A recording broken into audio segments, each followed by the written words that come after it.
Good morning, and we are live. Boy, we got a lot going on today. We got some scuttlebutt coming out of the Republicans about revisiting nuking the filibuster. We've got uh, just the Gaza ceasefire is coming apart at the seams, and we've got a few other scandals. But let's just dig into it. Let's just dig right into it.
Good morning, everybody. I hope your coffee's as good as mine. Hell, I hope it's better. I really do. We got a lot to talk about today. Starting with the ceasefire. This is how it started. You got Trump out there declaring Middle East peace. Gave a speech before the Israeli Knesset that we'll have a few clips from here in a little bit. But yeah, this is how it started, boy. Declaration. We've just solved Middle East peace altogether. It's all done, which was, of course, nonsense. All they did was sign a ceasefire deal that was just the frustrating part about this was, again, how the corporate media handled this. This is the exact same ceasefire deal that Joe Biden had brokered before the election that Netanyahu blew up, and he blew it up for Trump. How many thousands and thousands and thousands and thousands of people had to die just to get back to what Joe Biden had already done? How much more destruction had to be wrought throughout Gaza just to get back to what Joe Biden had already done? But here we are, and Trump's declaring he's solved Middle East peace. And I immediately, I don't like to be a cynic, but I immediately said no. I said no when Joe Biden was trying to broker the deal. I said no, this is just not happening. When Trump said he was solving Middle East peace and had brokered a deal for a ceasefire in Israel. Before we get to that, let's talk about what's happened. Spicy Jester says, anybody who thinks Trump solved the Middle East crisis in 1 week, I have a bridge for sale in Brooklyn if you're interested in buying it. Amen, brother. I hear you. This is what's happened so far. Israel, part of the deal was that Israel would allow aid to flow to Gaza. The people there are starving to death, literally starving to death. And Israel was supposed to allow aid to flow into Gaza, and they haven't. They've imposed new aid restrictions. They've kept the Rafah gate closed so that aid can't flow through freely. They've already reneged on part of the ceasefire on Israel's side. Israel is also hurling allegations that Hamas has broken the ceasefire. Yeah, it's going swimmingly. It really is. Yeah. I mean, it's just as soon as we had 1 day of kumbaya and exchanging hostages, and it's over. I mean, it is over. Everybody's gone back to their positions. Israel is not living up to their end of the peace deal. Hamas had turned over the live hostages, which was wonderful and all over the news, and then they were turning over the bodies of deceased hostages, And it turns out one of the 4 bodies they turned over was not the hostage they claimed it to be, in which case Netanyahu basically declares all bets are off. You violated the ceasefire because one of the 4 deceased hostages was not one of the 4 bodies that you handed over was not a deceased Israeli hostage. Yeah, this was dead on arrival, folks. These are just the excuses they're finding. I mean, imagine using that as an excuse. You've got Gaza, which is flattened. These hostages were never centrally held and under the control of Hamas. That was a big part of the problem, is that you had people that were part of Hamas and supporters of Hamas that had taken hostages and brought them back with them, but there was no central control over these hostages ever. That was always a huge problem in this. And then Gaza gets absolutely flattened, and they're surprised one of the bodies turned over didn't turn out to be one of the Israeli hostages. I would have been more surprised had this not happened. But I knew it was going to fall apart. I knew in the beginning it was going to fall apart. It's really simple. Netanyahu cannot survive peace. Hamas cannot survive peace. They can't. They just can't. You know, Netanyahu helped fund Hamas. Qatar sent, recently with the big dust up over people thinking Qatar was getting their own air base here, which was just simply not true. I already talked about that. Qatar was sending suitcases full of cash to Hamas with the blessings of Netanyahu. The reason this was happening was to keep the Palestinians factionalized, to keep Abbas and the Palestinian Authority from being the central representation of the Palestinian people, therefore moving forward with a Palestinian state. Netanyahu, even before we get to his personal problems, cannot survive politically without war. So he kept everything factionalized, unorganized. He helped elevate Hamas for the central purpose of challenging the Palestinian Authority and sowing chaos. And we're supposed to suddenly believe that, these two factions that were designed, that are completely rooted in chaos, suddenly signed a peace agreement. That's why I immediately said no. No, it's not happened. Diane Brieger, I thank you. Hey, Paul, I appreciate you being here, brother. I appreciate you being here. Marion Timmons, stand strong against dictators. Amen. Amen. Amen. Well, let's just get down to, let's talk about what Trump said. Trump wanted to dunk the basketball. He wanted to create another distraction. He's failing on the economy. The Epstein files are eating them alive. And it's just one thing after another every day. We talk about it here on the show. Just failure after failure after failure after failure in this Trump regime.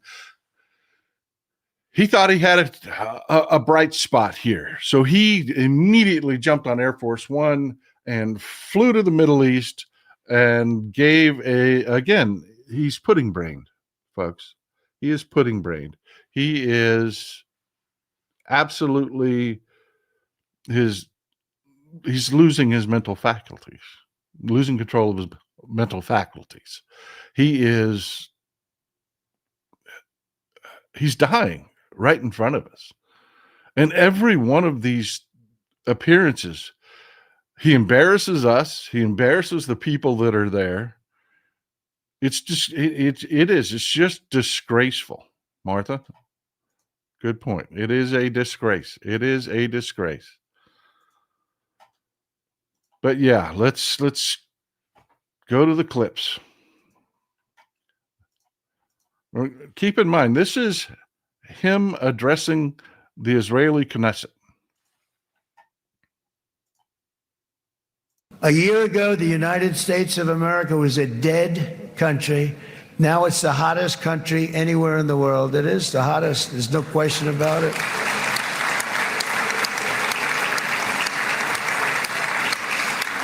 In fact, if you go back a year ago, before the election, although once we had November 5th, we became hot because people got it. I would say November 5th was a time that we became really hot. But once you go back a couple of years, if I were in charge and the country was doing what they, nobody was going to ask me to speak. Nobody asked Joe Biden to come up and speak, I guarantee you that. And if they did, he would have turned them down, I promise you. He didn't speak. He didn't speak, and he didn't speak well. But all of the countries in the Middle East, it could have, what we're doing now, it could have happened a long time ago, but it was strangled and set back almost irretrievably by the administrations of Barack Obama and then Joe Biden. There was a hatred toward Israel. There was an absolute hatred. The setbacks really started when President Obama signed the Iran nuclear deal. This was a disaster for Israel, and it was a disaster for everyone. And I remember that Bibi Netanyahu came to the United States and worked so hard to try and get Obama not to do that deal.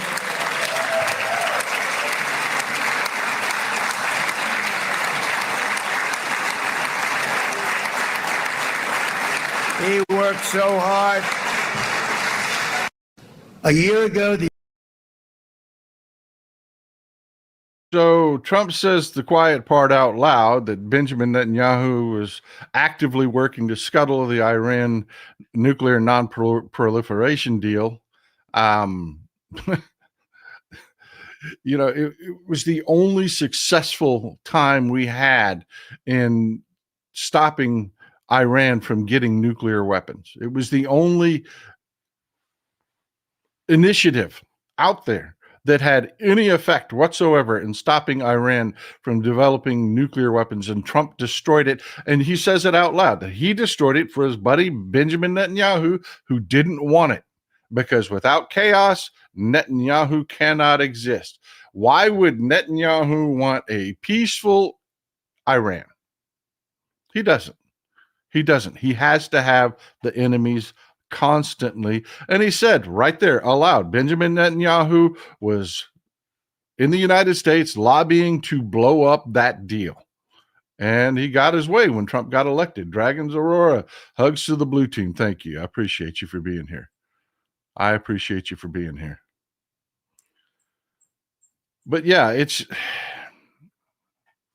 folks, these people,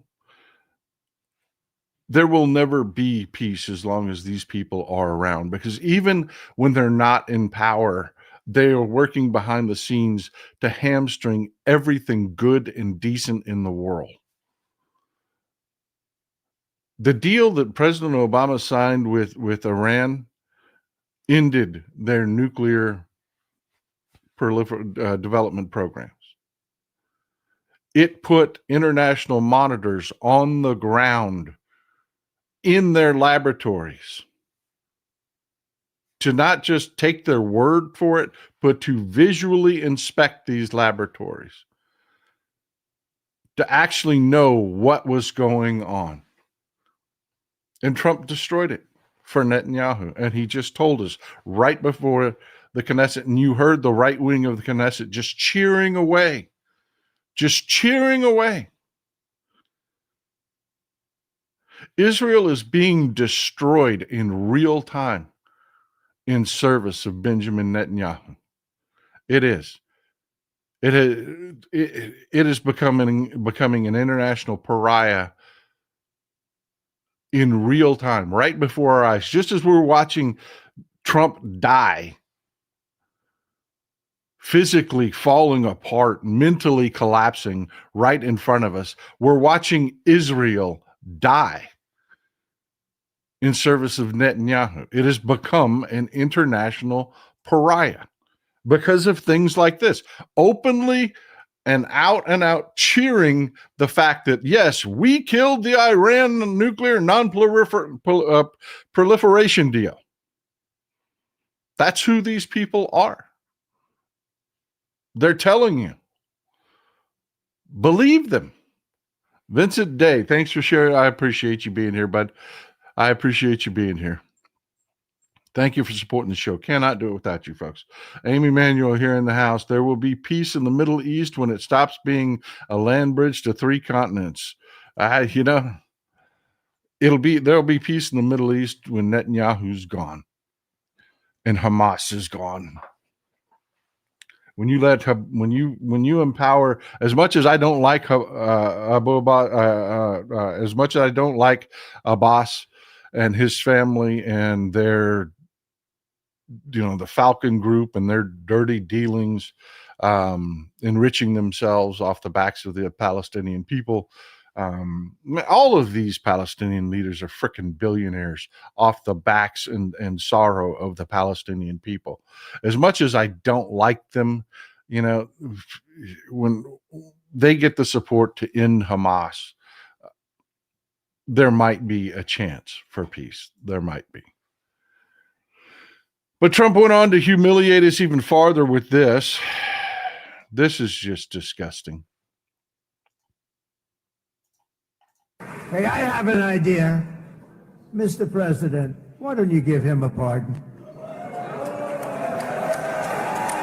Give him a pardon. Come on.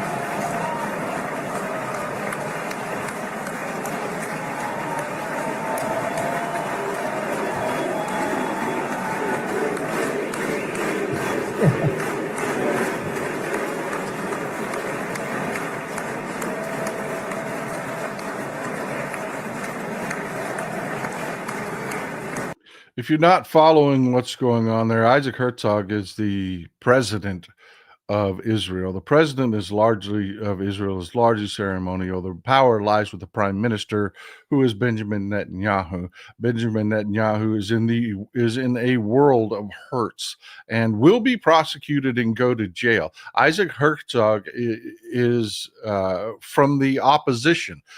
He's not Likud. He is from the opposition.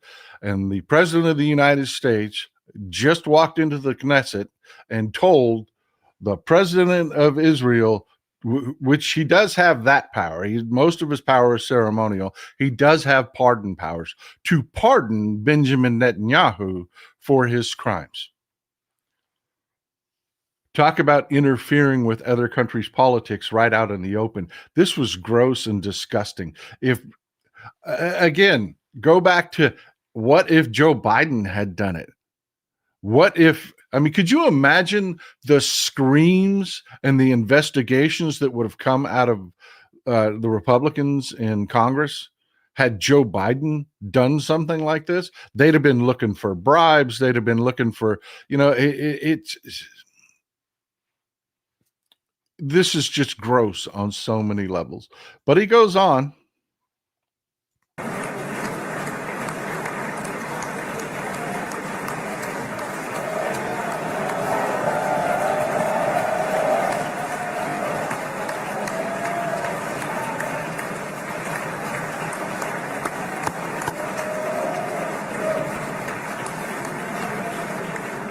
By the way, that was not in the speech, as you probably know. But I happen to like this gentleman right over here, and it just seems to make so much sense. Whether we like it or not, this has been one of the greatest wartime presidents. This has been one of the greatest wartime presidents. And cigars and champagne. Okay. Benjamin Netanyahu is not president. He is prime minister. Trump is trying to riff here. He is mentally incompetent. He is, imagine standing, knowing that you're going to give an address before the legislature of a country and not knowing the title of the guy that is your bestie, your bestest bud, doesn't know that he's the prime minister. And then you're sitting there interfering in their politics. You're interfering, you're demanding pardons for people. He is speaking to Isaac Herzog, the president. The actual president is sitting there. The president of Israel is sitting there. But Trump has pudding for brains. It's not just late. They used to say it was laziness, that he just didn't prepare. It's just Trump's style. It's his weave. No, the man is mentally incompetent. I mean, think about that for a second. I mean, just let that run through your brain for a second. You know that you are going to be standing before the Knesset and you are this ill-prepared. You go off script because he cannot focus. He cannot stay focused. And you just talk about things like this, but let's wrap it up. This has been one of the greatest wartime presidents, and cigars and champagne, who the hell cares about that? Hey, I have an idea. That last reference was really gross. Really gross. What he's talking about with that cigars and champagne reference, Benjamin Netanyahu is under criminal investigation for taking not just some cigars and champagne, but hundreds of thousands of dollars of illegal gifts, bribes, hundreds of thousands of dollars in illegal gifts and bribes, as well as forcing news outlets to write favorable coverage of himself. Sound familiar? Sound familiar? This is not a small deal. This is Sarah Netanyahu. This is Benjamin Netanyahu's wife. The gifts that they're talking about are jewelry, bracelets, expensive handbags.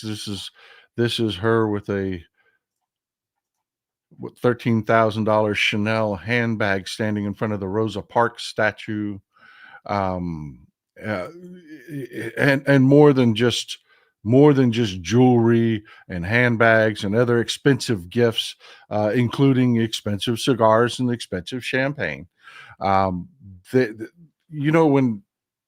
you're given a state gift, the presidents and the prime ministers, they can't keep those. They belong to the people. Well, some of the nicer ones have been vanishing in Israel, and they're unaccounted for. Yeah, and they're widely believed that Sarah and Benjamin Netanyahu just decided to keep them. This isn't a small deal. We're talking about a lot of corruption. Thank you, Sherry. I appreciate you being here. But the part that nobody really wants to talk about is this. This is Arnon Milchan. He is the source of a large portion of those illegal gifts, those bribes.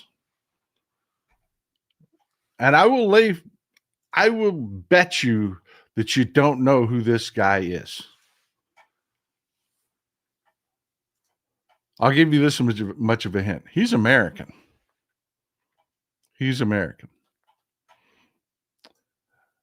He is about as big in Hollywood as it gets. Yeah. When Mel Gibson goes on his drunken tirades about how, quote, the Jews, unquote, control Hollywood, he's talking about Milchan. Milchan is the producer responsible for L.A. Confidential, 12 Years a Slave, Pretty Woman, Fight Club, Mr. and Mrs. Smith, The Big Short, Bohemian Rhapsody, and on and on and on and on. He is a big deal in Hollywood. And he is responsible for the lion's share of those gifts to Netanyahu that he is being investigated for. But you don't ever hear about him at all. Why? Because he's Arna Milchan. He is as big as it gets in Hollywood. Nobody is willing to risk their career to even breathe his name.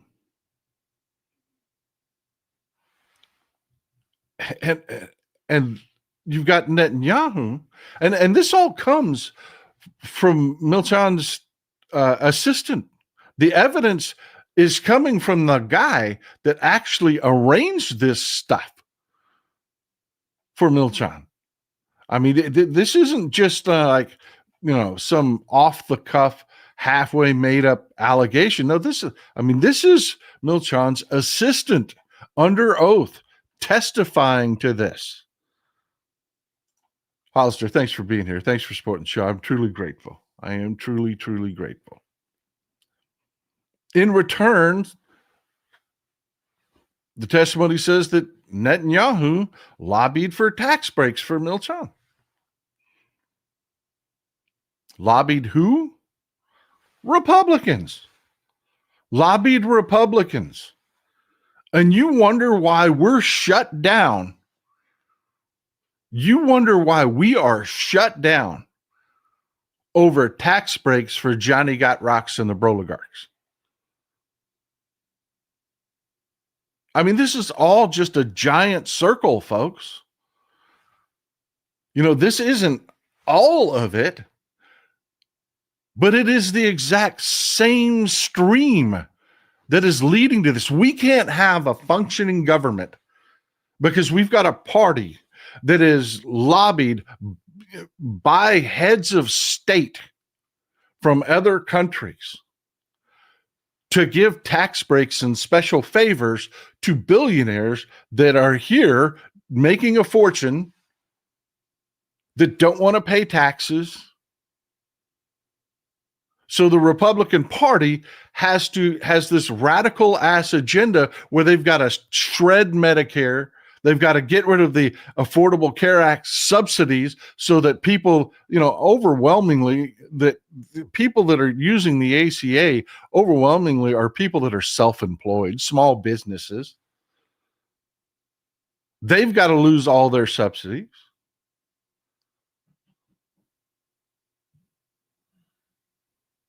And we have to have a shutdown. Our government has to be shut down. This isn't far and away separated from you, folks. This is in your home. So yeah, the prosecution of Benjamin Netanyahu can never go away. And that is why you will never see peace in Gaza. When I tell people all the time, look, this is complicated. This isn't just, I get it. This rips your heart out. It does. But the people that are in charge, the heads of Hamas, are billionaires. They have made billions of dollars off of this. They're funded by other billionaires that are making billions of dollars off of oil that are also tied into the Republican Party. Qatar is funding Hamas. Qatar is also funding the Republican Party. Hell, you've got Donald Trump up there glad handing and doing this really awkward press conference with the head of the UAE's sovereign fund, who just put $2 billion into Donald Trump's crypto bullshit. And you wonder why your government at least half of it doesn't represent you at all. All they do is represent these billionaire oligarchs. So no, none of this is far and away removed from you. And none of it is as simple as, gee, the Palestinian people really deserve their own state, which they do. But as long as Hamas is their leaders, I mean, think about it, folks. Think about it. If you are living the absolute pinnacle of luxury, you're riding around in new Bentleys, new Rolls Royces. You're riding around in just the lap of luxury. You have multi-million-dollar apartments all over the world in Londongrad, and yes, I'll always refer to London as Londongrad. In Londongrad to Doha to you've got a private jet that you're flying around in. Why would you want that to change? And then you've got NGOs, and I got roundly attacked for pointing out that the NGOs are in the misery business. If this goes away, every one of those executives, I showed you, I went and showed you they're in the nicest, these NGOs are headquartered in the nicest neighborhoods of London, the nicest neighborhoods in New York. They all have apartments in these cities. They make 6 and 7 figure salaries. The people that run these NGOs, peace breaks out, all that goes away. So why would you want peace? I mean, really, why would peace be your goal if you're the head of Hamas or you're Benjamin Netanyahu, who is the greatest wartime president ever, except for the fact that he's not a president and he's never been great, but he's getting a lot of gifts. Hundreds of thousands of gifts that they know of so far, and they never find everything. The minute peace breaks out, Netanyahu goes to jail. So why would you want peace if you're Netanyahu and you're the Likud and the right wing, the radical right wing of the Israeli government? So yeah, it wasn't just me being a cynic when I said, no, there's no peace deal. There is no ceasefire that's going to last at all. There's been a lot of pressure. Israel is becoming a pariah state. It is. Hamas is roundly hated throughout the world. They needed something to feed to you and me and everybody else. They needed a little taste of something to give you hope that it isn't hopeless. But then here comes Donald Trump cannonballing into the pool and squeezing out a big turd about pardons and about how Benjamin Netanyahu destroyed the Iran non-proliferation deal. Why? Wouldn't Israel want Iran to not have a nuclear weapon? I thought that's why they bombed Iran. I mean, wouldn't they want that? Wouldn't they want inspectors on the ground? No. Netanyahu wants war. Thanks, Lorraine. I appreciate you. I appreciate you for being here. I appreciate you for supporting the show. So yeah, I mean, I took a lot of shit. I really did, from both sides. The Jewish community wants to attack me because I will tell you, Netanyahu's a war criminal. Netanyahu is a war criminal. He is. Hamas has no incentive for peace. None whatsoever. They have never paid a price for the suffering of the Palestinian people. They've never paid the price for that. They're still invited to the table to negotiate as though they represent the Palestinian people, and they don't. They're self-enriching, selfish, self-centered, gross people.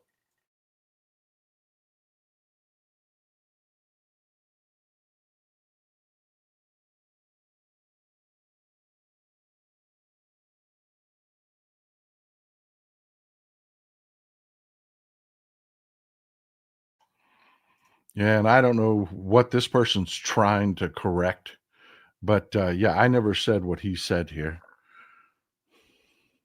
And that's the problem. I keep getting it from all directions. And this isn't complicated. But if you don't follow everybody's script that they want you to follow, and you point out the fact that, oh, it's an American billionaire that's keeping Netanyahu well funded. Uh-oh. Wait a minute. I like those movies. The fact is, until we start speaking honestly, until we start speaking openly about the failures on all sides and the motivations on all sides, including the NGOs, including the United Nations. Thank you, Pinky Parker. I appreciate you being here. Yes, that was United Nations concrete that helped make those tunnels that Hamas built. And they knew it. They knew it when they knew it. Cape Mary Light, hope the weekend No Kings goes big. Me too. I hope it is huge, man. I hope everybody turns out. I hope it turns out. I'm going to be working on some stuff behind the scene, but I really hope it turns out. But yeah, I know that's a negative story. I know it is. Everybody wants to think that, okay, peace is breaking out and maybe there's hope at the end of the tunnel. Not when these clowns are the ones in the circus. They aren't. And yes, you can see why these clowns are why your government is shut down. It is. But you know, I keep telling you folks, I keep telling you, these people are imbeciles. These are not talented people. Trump is not a smart man. The people around him are not smart people. And in Trump's state, you have very much everybody, just doing their own thing, saying the stupidest things. This is Scott Bessent talking about No King's Day. And it just perfectly highlights just how incompetent and stupid these people are, how much they've lost the script. Because it's really easy when you're out of power and not making the decisions to sit back and snipe and enrage your people. But when you have to govern, when the camera is on you, you control both houses of Congress. You control the administration. You control the judiciary. When all lights are on you and you have to perform, these people are idiots. They are idiots.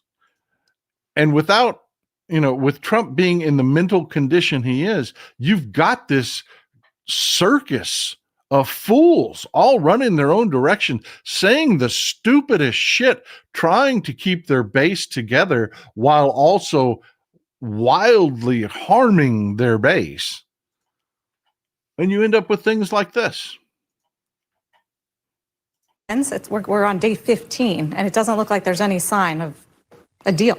Well, there's a thought out there that they're at least waiting to this crazy No Kings rally this weekend, which is going to be the farthest left, the hardest core, the most unhinged in the Democratic Party, which is, a big title. And, no kings equal no paychecks. We are paying our military today. The Pentagon went into surplus funds and will be able to make the paychecks. You're supposed to be negotiating with the Democrats, and one, he just insulted the shit out of them. And two, no kings equals no paychecks. He literally is trying to sell that because you and I are going to support and show up to the No King's Day protest, that's why they can't open the government. They're telling you to your face, people, that they can't govern. I mean, this is the stupidest shit I have ever heard. And they say it out and out open. They are dumb as dog shit. I too, Brutus, rented an inflatable Trump. I need 3 more adults to fill it.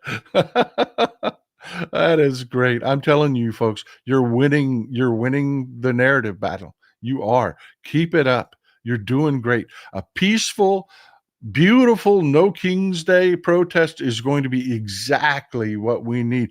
But watch out for the red flag, the false flag people. Watch out for the right wingers trying to incite violence.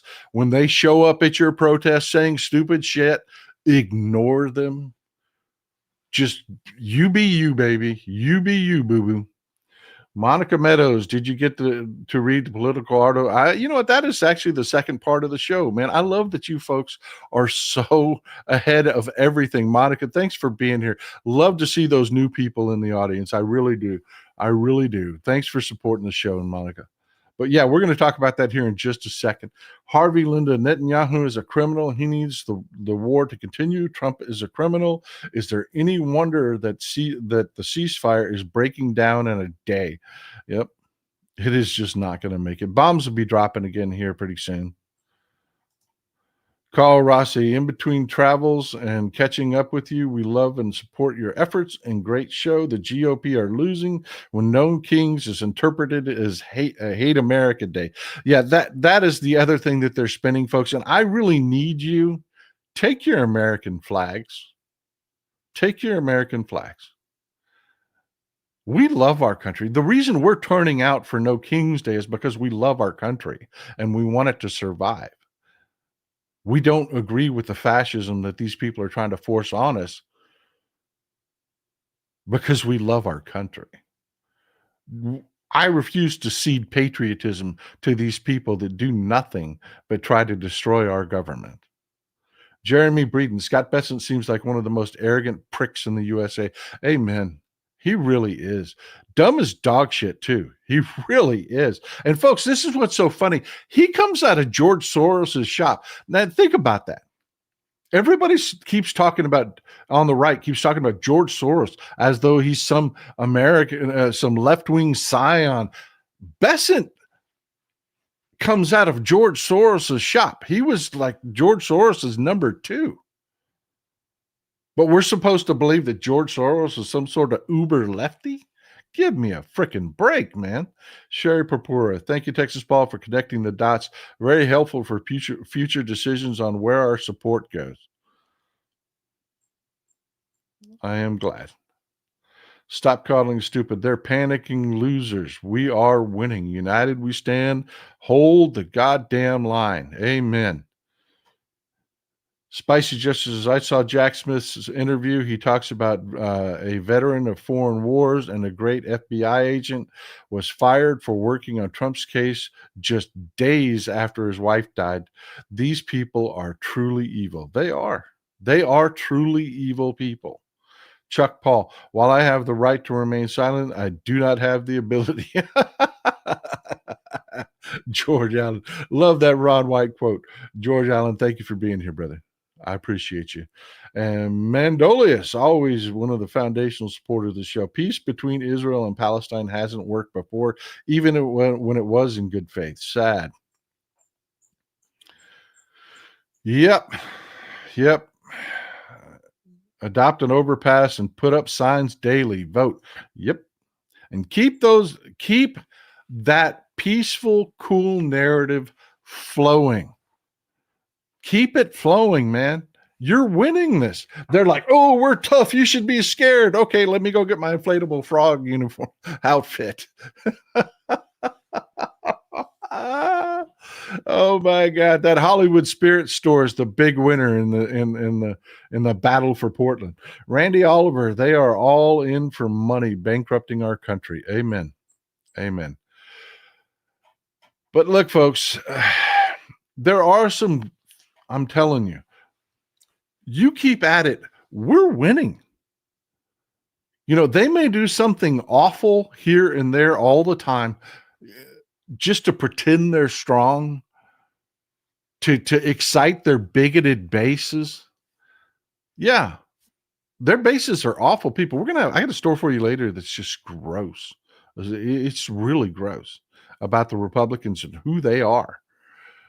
But yeah, you keep slugging away and we win. This is how it started.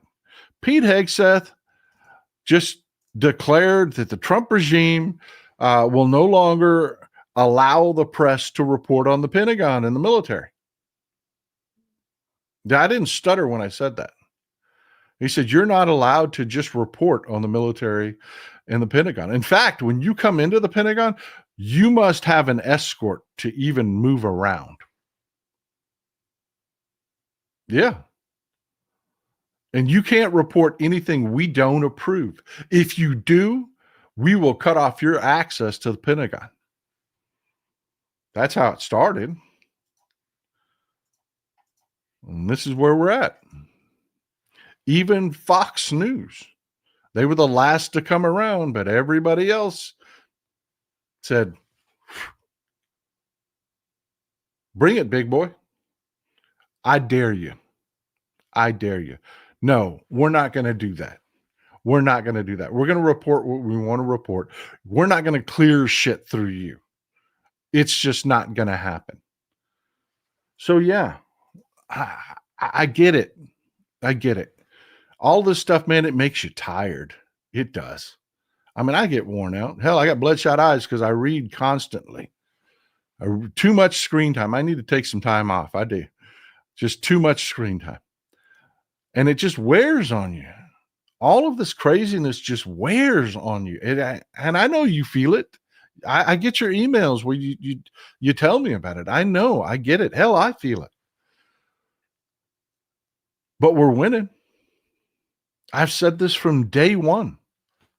Project 2025 was to make them seem inevitable, and they aren't, because they're dumb as dog shit. These people are not talented people. They're just not. And now they have to run the government. And they're failing. Foreign policy, domestic policy, agricultural policy, the military, every aspect, they are failing. And it shows in the polls, folks. It shows in the polls. There is nothing where Donald Trump isn't just absolute trash. He's losing his core support. So they have to keep doing awful, bigoted things to try to keep throwing red meat to the base, just to try to keep themselves on life support, hoping that Democrats screw up somewhere and give them some, ammunition to unite everybody. Or maybe, like the Charlie Kirk, offing will bring them together again. And they're trying to, we talked about it in the last show with Benny Johnson and his cry-assing. Ron Slater, yes, claim our flag. Take it back from the fascists. Amen, brother. I will not cede patriotism to these people. Martha, thank you for always being here. Thank you for the great comments and always being here. Have you touched on NSPM 7? Off and on throughout the shows. I do. Thank you. Throughout the shows. I'm out of coffee. Oh, thank you. Thank you. Man, I hope your coffee's as good as mine. I really do. I need a sip. Hold on.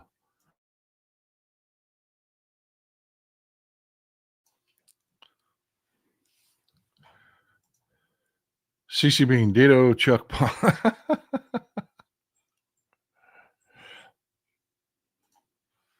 Etu Brutus says, retired now, wore a hard hat for 40 years, wearing my No Kings ball cap Saturday. Amen, brother. Get it done. Get it done. I can't tell you how important these No Kings rallies are. I can't tell you how important it is, but we have to control the narrative. There are definitely going to be agitators at this one.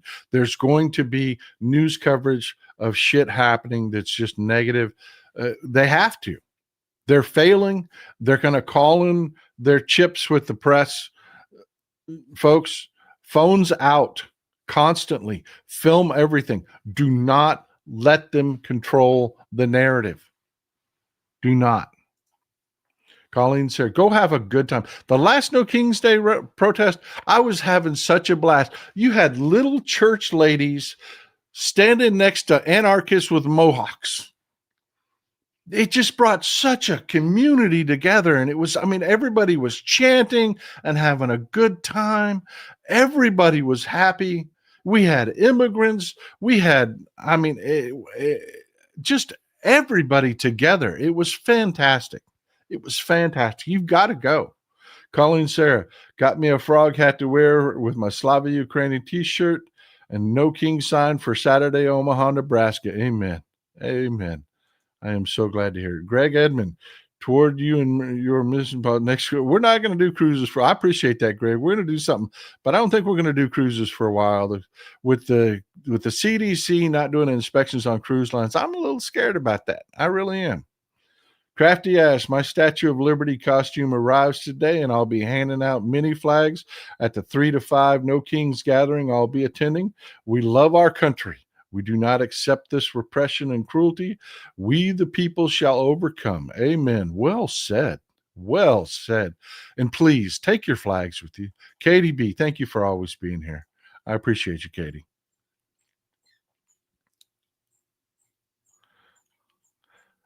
But yeah, enough with the good news. This has happened.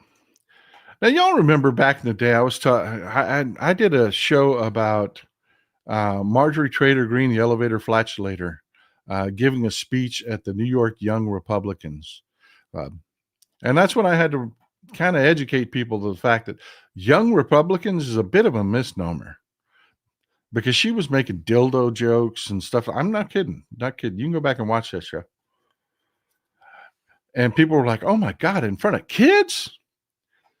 Young is a relative term. Young, to be a member of the Young Republicans, it's like 18 to 40 years old. They're young as far as politics is concerned, because our politicians tend to be a little bit older. But no, they're not young. And boy, howdy, has there been a scandal that has just broken out. It is just breaking. There is so much that's going to come out of this, but it's just what's already been released is just disgusting. I want to talk about Telegram for a second. This all comes out of Telegram. I am not on Telegram. I never will be on Telegram. I just want to reiterate to people, I have never reached out to anyone to ask for money. We are not in a relationship. We're a community, but we're not dating. And if anybody using my image is shining you on, it ain't me. It ain't me. It's just not. That's happened in the past. I had a woman reach out on an email that was just highly pissed off, that believe I ghosted her. Yeah, I'm not on Telegram, people.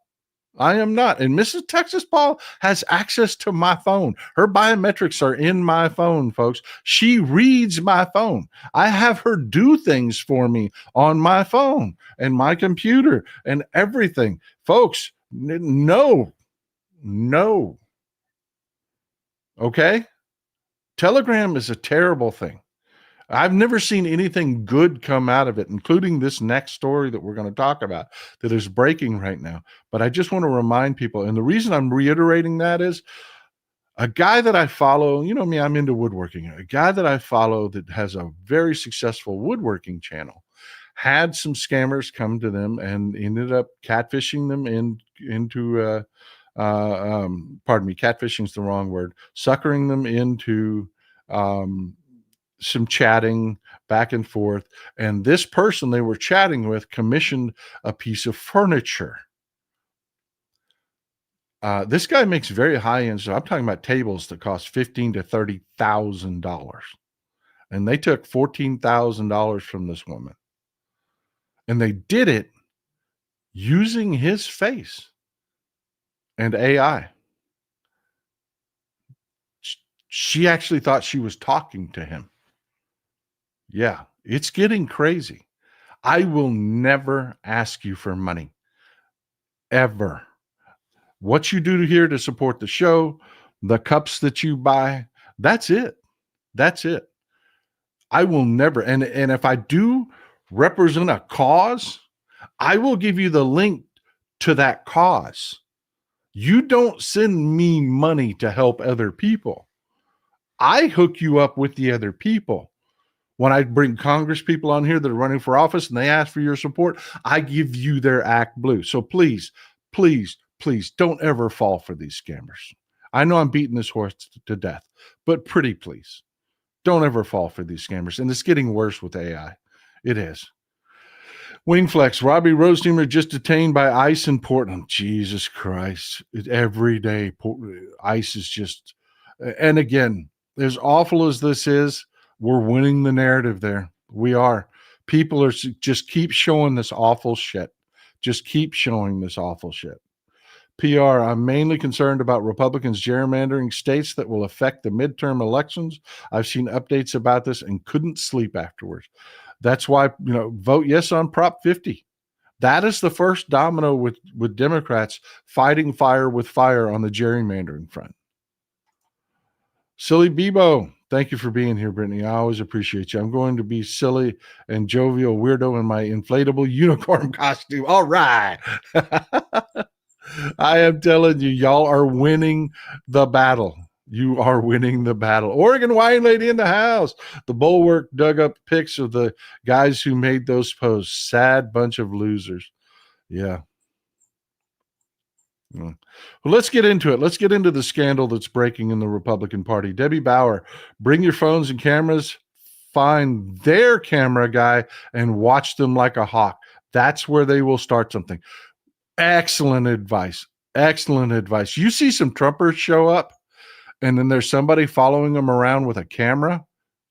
Yeah, buddy. You watch that closely. You get your phone out, you start recording, and because that camera person is with them, they will try to incite something there. Et tu, Brutus, why is it that only young Democrats are in real meaningful relationships? Real people love people, really. Oh my God. But let's get into this scandal that's breaking. It is something else. And kudos to Politico. And yeah, I'm as shocked as you that this is coming out of Politico, because the German that owns Politico is a huge Trump supporter. He is a huge Trump supporter. Oh my God, I hope your coffee's as good as mine. That is hitting. That is keeping me going. I've been up since like 2:00 this morning. So yeah, this Politico is breaking this story. Give you the Cliff's Notes of it. So the young Republicans all over the country, and again, young is a relative term. This is a lot of these people you'll see. We're going to break down and go through who we're talking about here. Have had a chat going on Telegram. And the way they talk in private gives you an idea of how they talk about people in the country. Things from I love Hitler to calling black people monkeys and watermelon people, calling, gay people the F word. Their private chats have now become very, very, very public, and they are not flattering. They are very gross. So let me introduce you to some of these people. This is William Hendricks of the Kansas Young Republicans. Hendricks here is very fond of the N-word. In these chats so far, Politico's found 251 different uses back and forth in their conversations back and forth, different spellings, different variants. But this is William Hendricks, again, one of the Uber people. That, again, part of the Kansas Young Republicans. And I want you to keep in mind, folks, these people are working as staffers. Some of them are working in our government. They're working for campaigns for Republicans, and some of them are, we've got at least one of them that is the chief of staff for an undersecretary of state. So, yeah. This is Bobby Walker. Again, and I'm going to read you like one or two things that these people say. There are thousands and thousands and thousands of pages. This is just coming out. They're still reading through all of these, and it is gross. It is really freaking gross. But this is Bobby Walker. He is also from the Kansas Young Republicans, and he's quoted as saying, "Rape is epic." Yeah. Bobby Walker.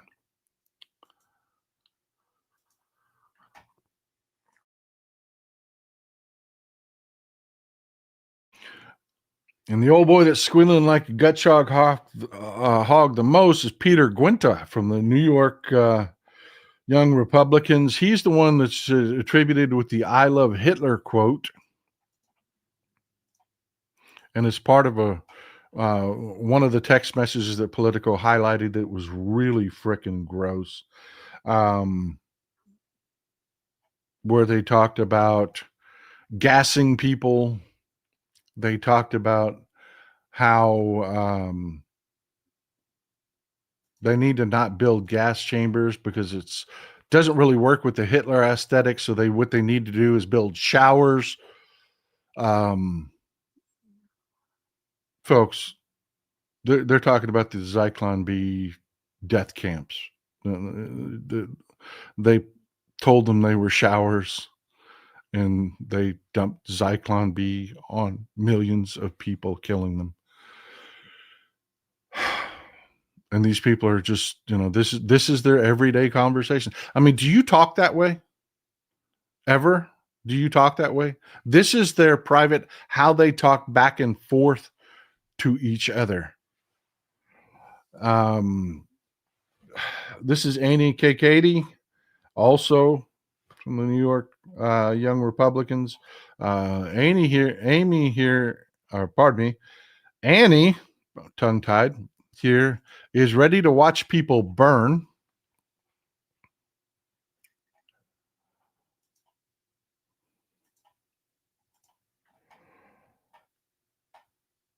And here's Joe Maligno, who is part of the gas chamber conversation that came up with the comment that the Hitler aesthetic's really not working. They needed to, build showers. And yes, that is Elise Stefanik there. And again, young is relative. The guy in the middle, the bald guy in the middle, is Joe Maligno.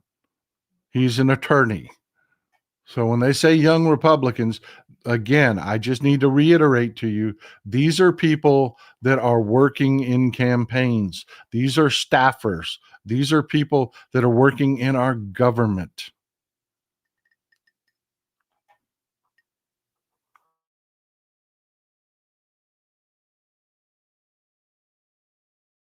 The things that they're saying are horrific. This is Luke Mosamon. I don't know how to pronounce his name. I've never heard it pronounced, so I'm going with Mosamon. Luke Mosamon. He's from the Arizona Young Republicans.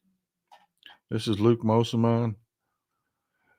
And in a conversation with Rachel Hope here of the Arizona Young Republicans, this is Rachel Hope of the Arizona Young Republicans. They talked about how they really needed to lean into the Nazi propaganda, that they needed to reach out basically to the white supremacists and how it really helps the party. And, a lot of their base really likes it. And they really just needed to be pushing the Nazi propaganda just to keep the base together and motivated.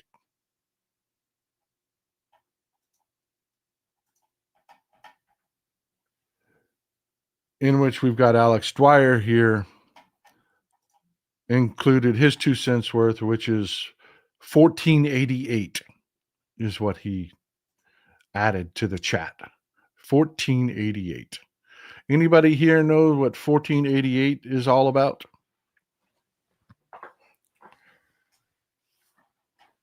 And remember, these are people in our government, in Republican campaigns, in our state governments. They're working as staffers. They are lawyers. These are not children. These are the people that are part of Turning Point USA and Charlie Kirk's organization. J.M. Hennessy, thank you for this huge support. I really appreciate you, brother. Cannot do it without you. 1488 is common among white supremacists. And what it means, thank you, Miss Tuppence. I love how much you people know. I really do. For those of you that don't know why white supremacists, you'll see tattoos with 1488. You'll see them referencing it in chats and whatnot. What it means, 14 is reference to the 14 words. It's the white supremacist creed about defending whiteness. It's a 14-word long creed. They're referring to the 14 words. Every one of them can quote to you the 14 words. That's where the 14 in 1488 comes from. 88, the 8th letter of the alphabet is H, the letter H. 88 means HH, which is short for Heil Hitler. So when Alex Dwyer adds into the Telegram national chat for young Republicans 1488, you now understand what he means and where they are. This was not hidden, folks. I mean, this was something that they were doing amongst themselves. Yes, it was hidden in that they never thought it would become, available to the general public. But this is how they talk. All throughout this, they refer to, had to straighten this person out, had to dust up with this person over here, had to get them back on track, and how everybody's falling in line with this kind of hate that is the core of the Republican Party. This is why I tell you, you cannot reach out to Republicans. You can't. There is no point. This is who they are at their core. This is how they talk in their organizational communications with each other. When they think that they're just talking to each other and nobody else is in the room, they call black people the watermelon people. And there are tons of those comments, tons and tons of those comments throughout this chat. And like I said, Politico just broke this.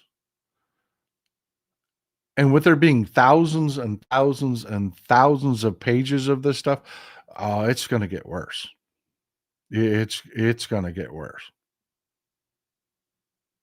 So again, people, I'm telling you, bigotry is the point. When they do racist shit, all of this ICE shit, this is the conversation that they want to be having. They do. Because even if we're pointing out how awful it is, their base is loving it. They are loving it. We have this misconception. Remember when I apologize for my failures in the election. I got high on my own supply. I was thinking about how, things from the perspective on how we talk to each other, and I lost the script. I lost the fact that we're dealing with these kind of people. So I always want to point that out in these, when these things happen, and they will continue to happen. Look at what's going on with ICE. We're winning with the decent people. You are winning the narrative war.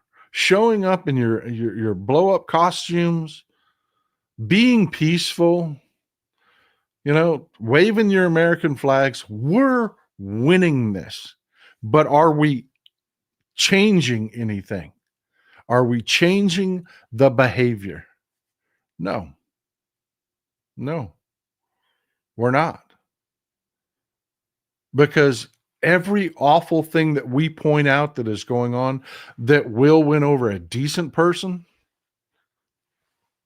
these people love. They love it all. You point out someone being hit by an ICE vehicle and ICE jumping out and dragging a woman out of her car by her feet and dropping her on her back, then jumping on top of her, throwing her in handcuffs and dragging her away, and you're horrified by it. They love it. And we can never forget that. We can never forget that. That reach across the aisle, find common ground. How do you find common ground with that? Tube Kurt, the self-same people will thumb Bibles at full volume. Thump Bibles, I think he means thump. Yeah. Oh, I read it wrong. Sorry, it is thump. These self-same people will thump Bibles at full volume. People capable of that kind of doublethink can't be reasoned with. No, they cannot. Well said, Kurt. They cannot. Rena Scott, MAGA cultists wear Trump diapers and cheesy Trump head jewelry, while no King's Dems will be wearing cute, happy, whimsical blow-ups. Vote blue across the ballot. Amen. Amen. Amen. E.T., we were within our own form of echo chamber, forgetting that many of these people were still following the old narrative of both sides of the same. Yeah, there is that. I am driving a stake through the heart of both sidism. I am lighting it on fire. I am pissing on its grave. There is no such thing as we are the same. We are fundamentally different people. We are.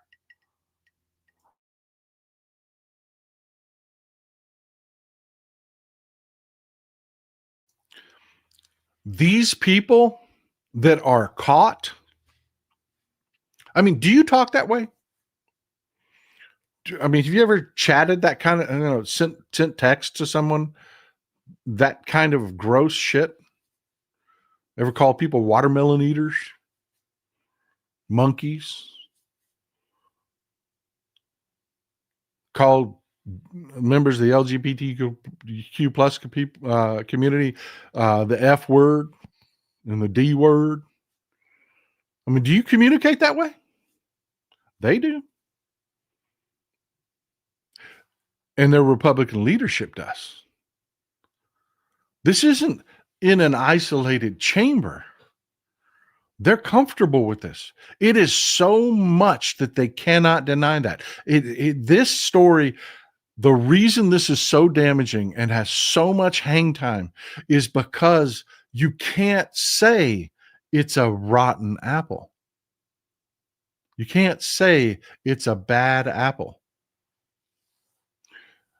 And Catherine Hochul, she nailed it. You know what? I didn't bring that video up. I didn't think about it till right now. I'm gonna look it up for you to get Kathy Hochul's response to this. Skeet Sayer, the videos made with Batman show how different we are. We watched Disney and got it, and they thought that bad guy was the hero. No shit. No shit. Marie Crabtree, have you heard about the reporter who said, who played a tape in court of Trump admitting he hadn't declassified security records he stole? No, I haven't heard that one, Marie. I haven't. Email me about that. Email me. I'd like to look into it. Oregon Wine Lady, thanks for your highlighting the encroaching darkness. Keep the hope alive. Folks, you are the hope. You are keeping the hope alive. Let me pull up that video from Kathy Hochul real quick for you.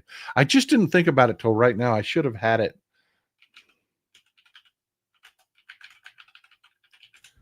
I should have had it.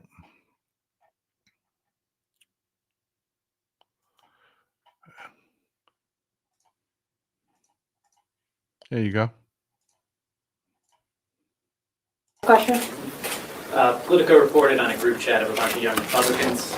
I'm wondering your thoughts on that, and does this reflect, is it just some bad apples in this chat, or do you think that there's a toxicity around the entire party? Some bad apples. These are the future of the Republican Party. This was so vile.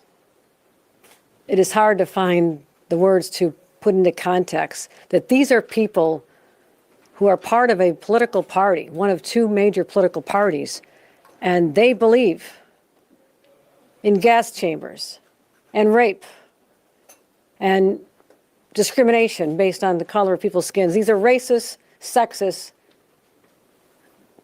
disgusting remarks. And I would say this.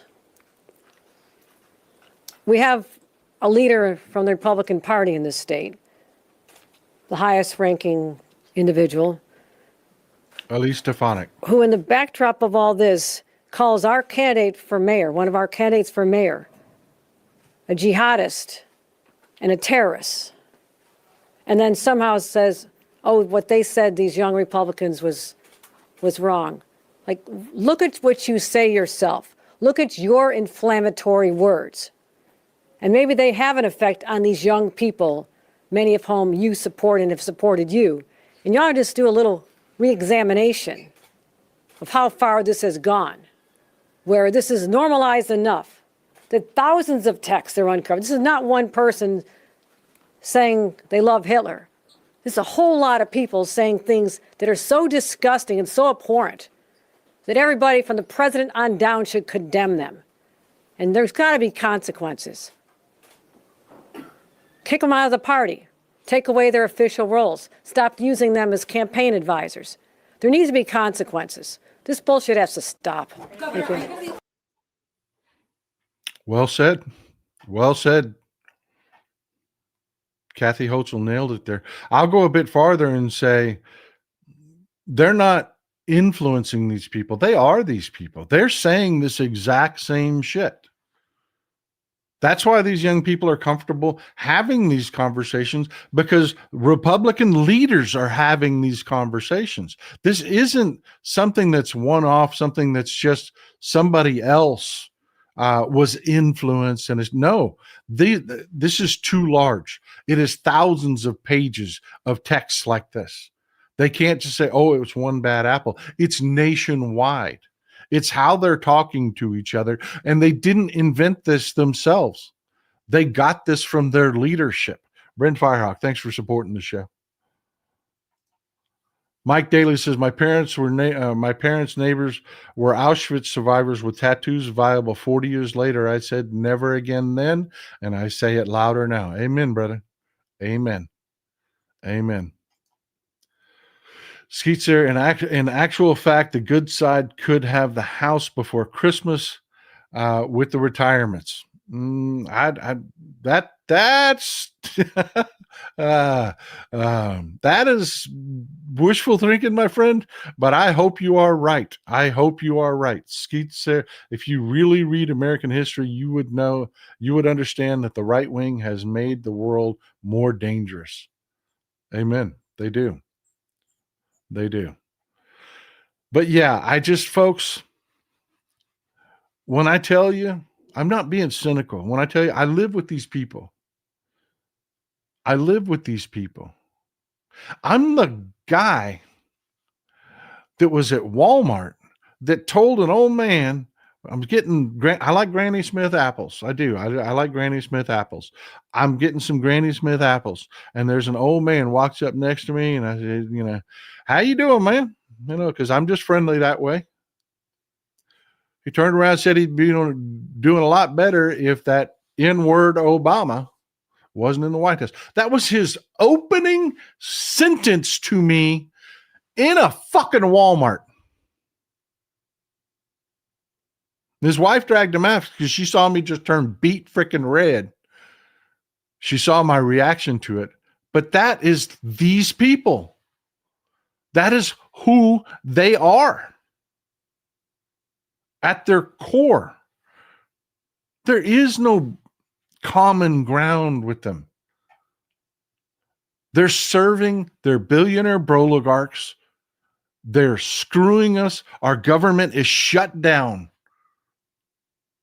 over servitude to their billionaire oligarchs. And this is how they are amongst themselves. Glenn Kaneko, thanks for supporting the show, brother. Cannot do it without you. I just can't. I mean, it is gross. But we got one more thing to talk about.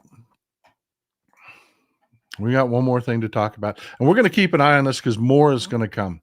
This isn't going to go away. More is going to come out of this. You know, we talk about it here, and then 2 days later or a week later, they start talking about it on social media. Then a couple of days later, the corporate media can't ignore it anymore.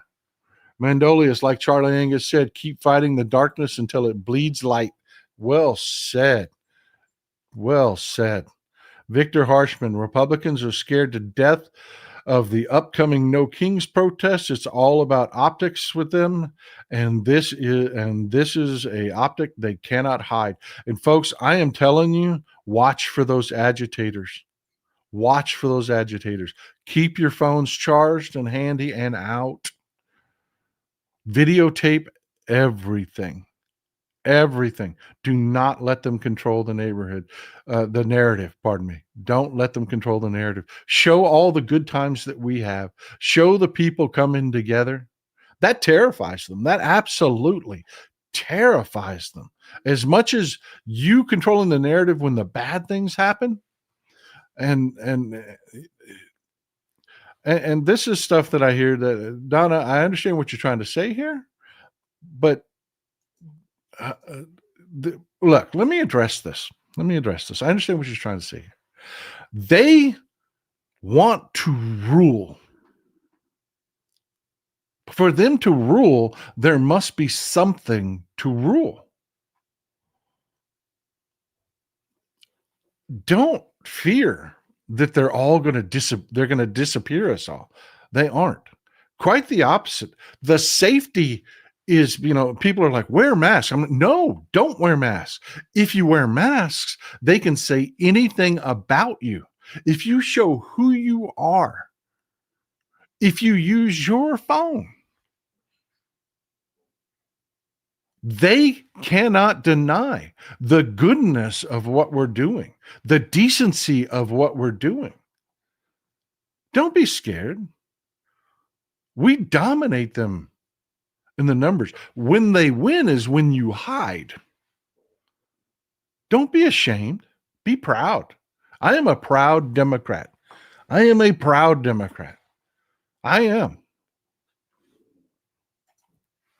Et tu, Brutus. We all heard drain the swamp. Speaker Johnson is in Louisiana. Coincidence? I think not. No. Little Johnson is just gross. He is just gross. Michelle Torres, thank you for being here. And along the lines of that comment, thank you for bringing the comment up. No smoke towards you whatsoever, but I hear that a lot. I want to address another comment here in just a minute, but before we do, I want to talk about what's going on. This is how it started.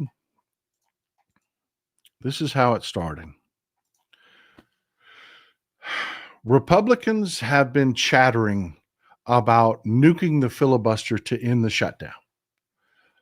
Last week, John Thune, the Senate Majority Leader, came out and said unequivocally, there is no nuclear option on the table. The Senate will not touch the filibuster. Well, very rich members of the Senate have been agitating. And as this shutdown carries on, it is winning for the Democrats. It is a gigantic loser for the Republicans. And every day it just gets worse for them. The optics keep getting worse. I mean, it started with, Marie Antoinette Trump saying that they're going to keep working on the ballroom, the $200 million ballroom, while federal employees aren't getting paid. Then they thought, we'll threaten the Democrats and they'll fold. We're going to fire people. We're going to lay people off. And the Democrats didn't fold and they laid people off. And the American people were like, what the fuck?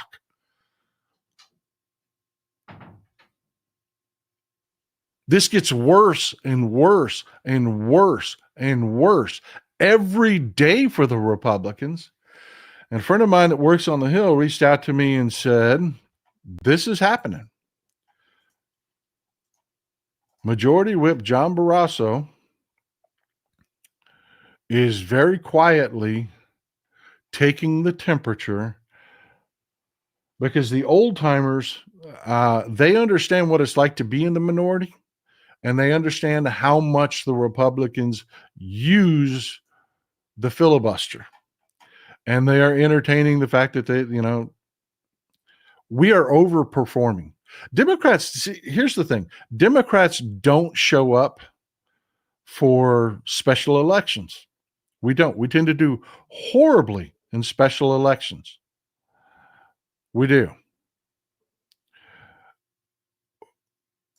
Thank you for the support, Michelle Torres. I really appreciate you. We tend to do horribly in special elections. Skeets here, do what Jesus did. But we're overperforming. We're overperforming. Off-cycle elections, Democrats don't show up historically. We just don't. It's the way it works. We are showing up. And the Republicans have wrapped their heads around the fact that they're going to lose control of the legislature. They are actually entertaining the notion that they may lose both houses of the legislature.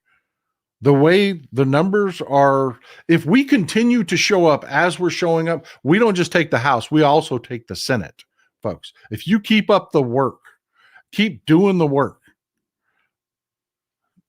we take both houses of Congress. Skeets there, money is a great inspiration to sway voters. Yeah. And the Republicans will continue to screw up. They can't help it. They're just fundamentally broken people in the way they look at things. But on our side, when I talked about this, I just talked about this last night because I just found out about it last night, that they're actually taking the temperature among, seeing what the appetite is for doing this now that the shutdown has gone on for a while and it's gone so poorly for Republicans. Much of what I got back from the left was, oh, they're doing it because they know there's not going to be an election. They're not going to let us vote. They're not. No, it's just the opposite. It's just the opposite. This is a smash and grab they're planning. This is a smash and grab robbery they're planning. They know their time is limited. They know their billionaire oligarchs have demands they cannot meet because it's not going the way they thought it was going to go. You remember that it'll be peaceful if you let it. They really thought they were going to goad us into big shows of violence. Their whole narrative has failed. Like I said, I've talked about it already. You got Curtis Yarvin that's talking about leaving the country. That's J.D. Vance and Peter Thiel's guru that's behind this unitary executive stuff. He's talking about leaving the country because they know they failed. And I told you they would fail. It would just take time. But immediately what I got from the left was, oh, they're going to nuke the filibuster because, they're never going to give up power. They're not worried about us not having a filibuster. They don't care about that. We're going to lose, man. We're going to lose. Bullshit. We're winning. If we weren't going to have elections, why are we having elections? Why are they so scared of seating Adelita Grijalva? Why are they dragging that out as far as possible? They know they're losing power. They've lost the fight. And it only gets worse every day when they do awful shit. So please, stop with the hand wringing. Stop with the negativity. It kills momentum on our side. I know there's people out there that think that they're doing a good thing. They think they're cautioning people of some horrible impending thing they're going to put ICE at every polling station, and they're going to stop us from voting, and they're going to no. They're going to do what you allow them to do. And if you don't believe that, a fucking frog shut down Portland. A guy in a frog suit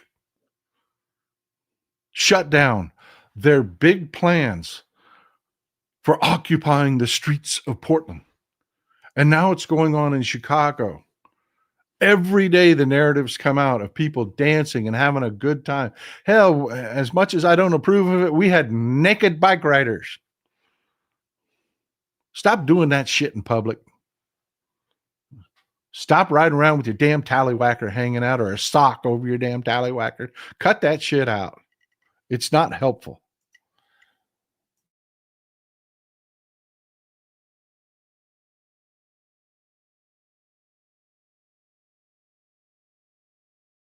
Now, damn, I really hope your coffee's as good as mine, folks. Mike Daly, maybe Marie Antoinette. I love you people. Is a better fit for Trump.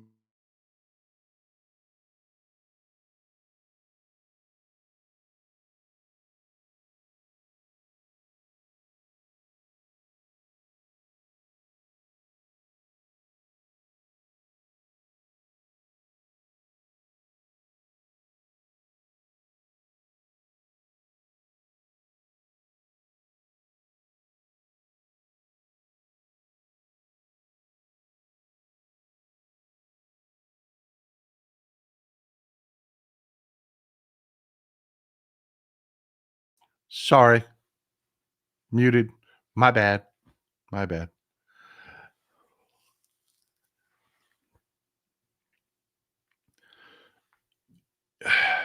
Don't fear this.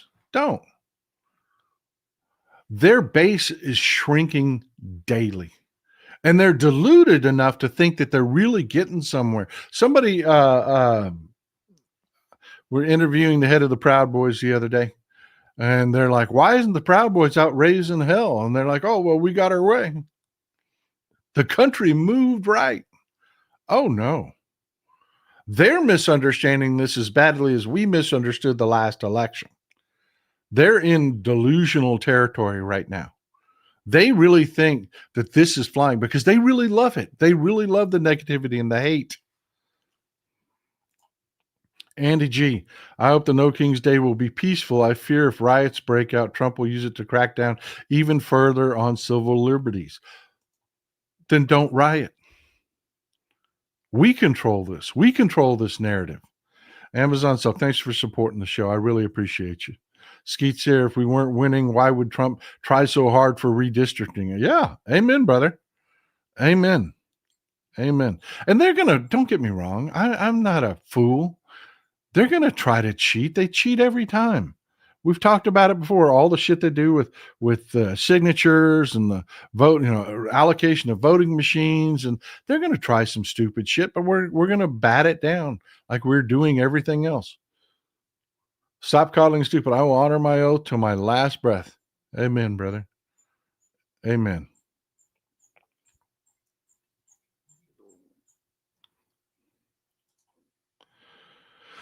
Will they ever change? Is there any hope? No, there's a lot of hope, but no, they're not going to change. They're not going to change. And this is the last thing I want to sum it up with. Look, I've worked a lot of jobs, man. I have. I've turned wrenches for a living. I've welded for a living. I have worked in construction. I've done it. One thing I will tell you, and I've talked about this before, the Republicans worked very hard to create a culture of what it means to be Republican. And a big part of that is bigotry. A big part of that is bigotry. You're white. You're better. They're just sponging off of you while you're out working hard, keeping this country. You're what makes this country work. And they're just a bunch of people that are just grifters and taking from you. And then the Democrats are coming along and forcing them on you through DEI. And they've created this culture that is the Republican Party for the longest time. When they have to govern, and they really screwed up. They thought their goal and things would be great if they brought more of this white supremacy out. Oh, we're going to attack all these immigrants and you're going to see how great it is. Well, the economy's collapsing. Everything that we said would happen is happening. They're not going after criminals. They're going after waitresses. The light is shining on them.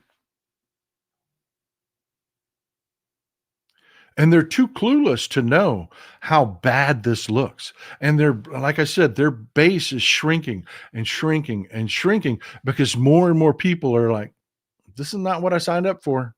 I signed up for them to be hurt, not me. But the bottom line is that bigotry is who these people are. I'm going to just say it. Half of white people aren't worth a shit. They're fucking useless. Screwed up in the head. And it's about half of us, man. But folks, don't lose hope.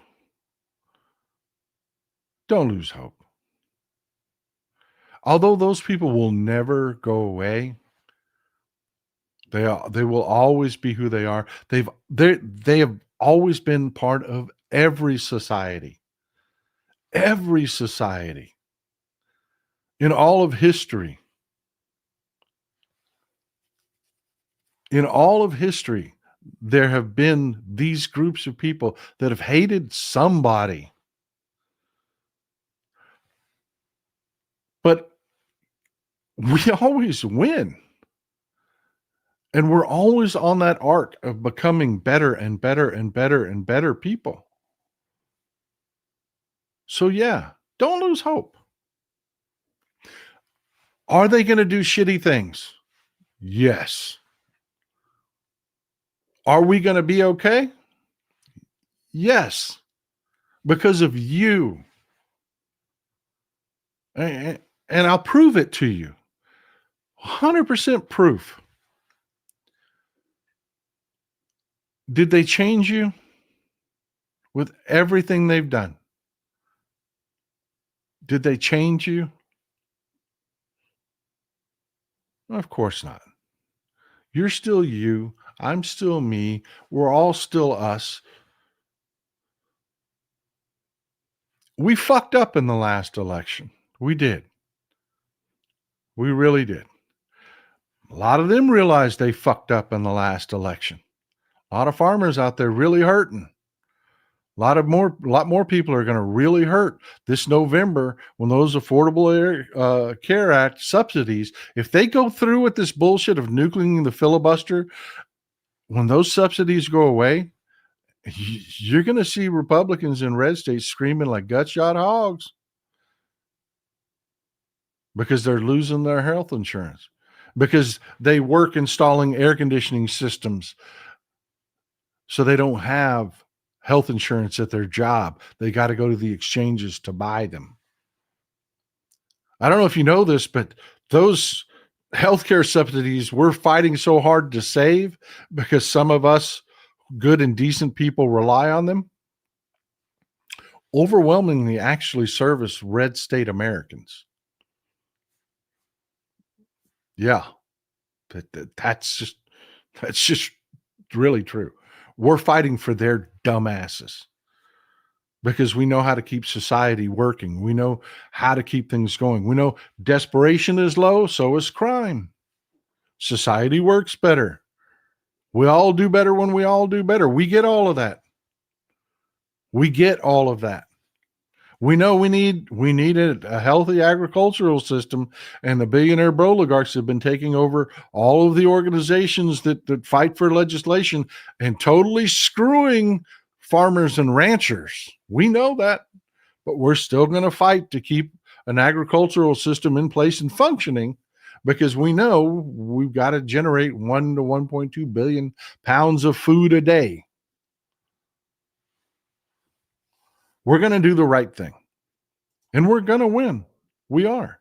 Gin up the bass. Texas Paul, I'm in Portland. Naked bike ride is a tradition. Cocksock needed to get to not get all caught up in the bike chain. Safety is no accident. I hate that shit. I hate that. I hate anything that feeds their freaking narrative. I really do. I really do. They paint a picture of what we are, and it's the fucking naked guy on the bike with his cock in a sock. I hate that shit. I really do. I prefer who we all are. Jeremy Breeden, the people beating and squirting mustard on black people during the sit-ins in the 50s didn't just go away. They raised kids and so on. Amen, brother. But that's what I want to leave you with, folks. We got this. We really do. It's going to suck. They're going to do stupid shit. But man, don't ever let them stop you from being you. Ever. Ever. So get out there for No King's Day. Get out there and get it done. It's coming up in just a few days. Get down to your Halloween costume store and get your blow up costume now. There aren't many left, I promise you. Oh my God. And don't fear what they do. If they nuke the filibuster, it is so that they can grab a bunch of shit before they get kicked out the door. That's really what it's about. No, it's not. The end is here. Okay? I love you folks. Thank you for being here. That's what I've got for you today. On that note, enjoy some Texas cities at night.